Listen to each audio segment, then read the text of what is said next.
Welcome back for day 28 of 30 of my talking to the camera journey. And in today's video, I just wanted to reflect on the power of presence. Just presence. When you are so focused in the moment, so focused on every minute detail of your movements, your breathing, the details you see in front of your eyes, whether it be the color of a car passing by on the road, a bird chirping, conversation happening around you, but just being so viscerally locked into the moment and how that can truly transform how you operate in your day. So, where's that coming from? Today, for example, I just got back from improv class, and in recent weeks, in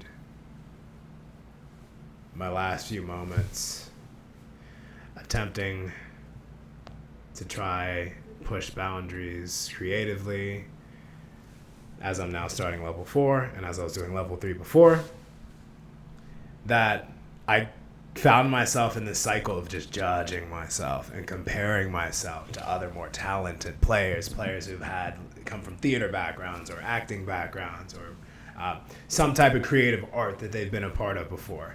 And just seeing how confidently they step out on stage and make certain choices.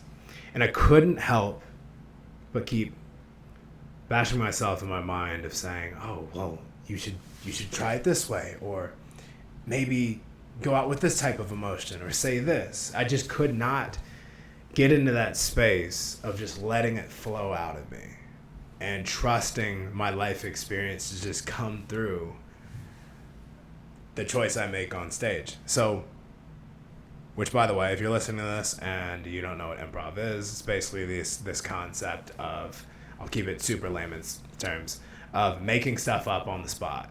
Usually inspired by some suggestion. You may throw out a word, and off of that, you and your scene partner or partners start to create a scene.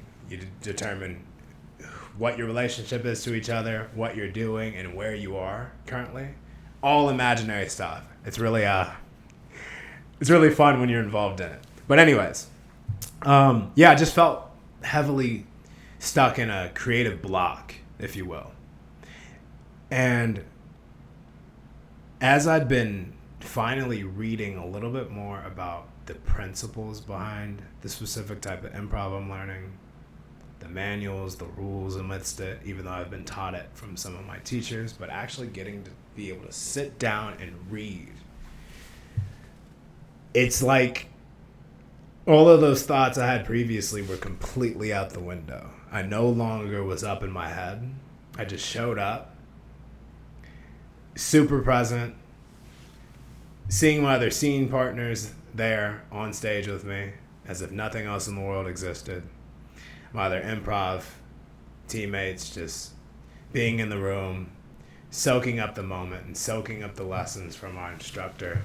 And I genuinely felt like it was a spiritual experience in the sense of I wasn't aware of where my body was in class. I wasn't thinking about anything, not about how I looked, how I sounded, nothing. Just literally just let it flow and trusting in my previous experience, my life, and what I'd learned up to that point. And I truly just, it felt so magnetic. So, presence in that sense. What it's come to mean to me more and more as I continue down this creative journey and my experience with meditation for well over a decade now is essentially stripping away that whole concept of self, of the ego, of all these like previous thoughts, of ways you judge yourself, to where it's no longer in your purview. Now it's simply just you in the moment and speaking from the heart center. So, rambled a bit. wasn't a particularly structured dialogue or conversation today, but that's okay. Wanted to let this flow out and go out, as I will be speaking more tomorrow, of course. It's day 28. You got 29 and 30 coming up the next 2 days. A month flies by fast. And this has been a really fun project of getting to speak, get comfortable with just speaking on camera, publishing it online, and developing a little bit more of my voice and delivery style. It's towards the end of the day here, winding down. So if you listen to this, hopefully you're on your creative journey in any form of fashion. If not, why not? Listen to some of my other videos, get something from that, pull some inspiration, and pass it forward ultimately. But if you spend any bit of time checking this out, I appreciate you. Hope you're blessed. And until tomorrow, where we kick off for day 29, thanks for listening.